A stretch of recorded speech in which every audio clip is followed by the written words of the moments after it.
এরপরে প্রশ্ন হলো, মৃত বাবা মার জন্য সন্তান কিছু দান করলে বাবা মা কবরে কি সওয়াব পৌঁছাবে? অবশ্যই বাবা মার কবরে সওয়াব পৌঁছবে ইনশাআল্লাহ, যদি হালাল টাকা থেকে বাবা মার তরফ থেকে দান করেন। বাবা মা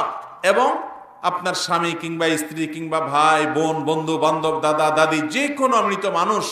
মৃত মুসলমান, তার পক্ষ থেকে যদি আপনি কিছু দান করেন, যে আল্লাহ এই 10টা টাকা আমি দান করলাম এই কাজে, একজন গরিবকে আমি দান করলাম, একটা মাদ্রাসা আমি দিলাম, একটা মসজিদে দিলাম, একটা ওয়াজ মাহফিলে দিলাম, একটা অভাবী মানুষের অভাব দূর করার জন্য দিলাম, যে কোনো ভালো কাজে দিলাম, আল্লাহ তোমাকে খুশি করার জন্য দিয়েছি, এটার যে সওয়াবটা হবে এটা আমি চাই না, এটা আমার বাবাকে মাকে স্ত্রীকে স্বামীকে ভাইকে বোনকে দাদাকে দাদিকে নানিকে নানাকে যিনি মারা গেছেন আল্লাহ অমুককে আমি এটা দান করছি, এটা সওয়াবটা তার অ্যাকাউন্টে দিন, ইনশাআল্লাহ এটার সওয়াব তিনি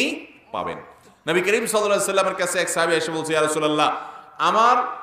একটা কুয়া আছে, এটা আমি দান করতে চাই আমার মায়ের তরফ থেকে। নবী সাল্লাল্লাহু আলাইহি সাল্লাম বলেছেন, হ্যাঁ তুমি করতে পারো। অতএব বোঝা গেল মৃত মানুষের পক্ষ থেকে দান করলে মৃত মানুষের সওয়াব হয়, উপকার হয়, যদি তাদের উদ্দেশ্য হয় এবং হালাল টাকা থেকে হয়।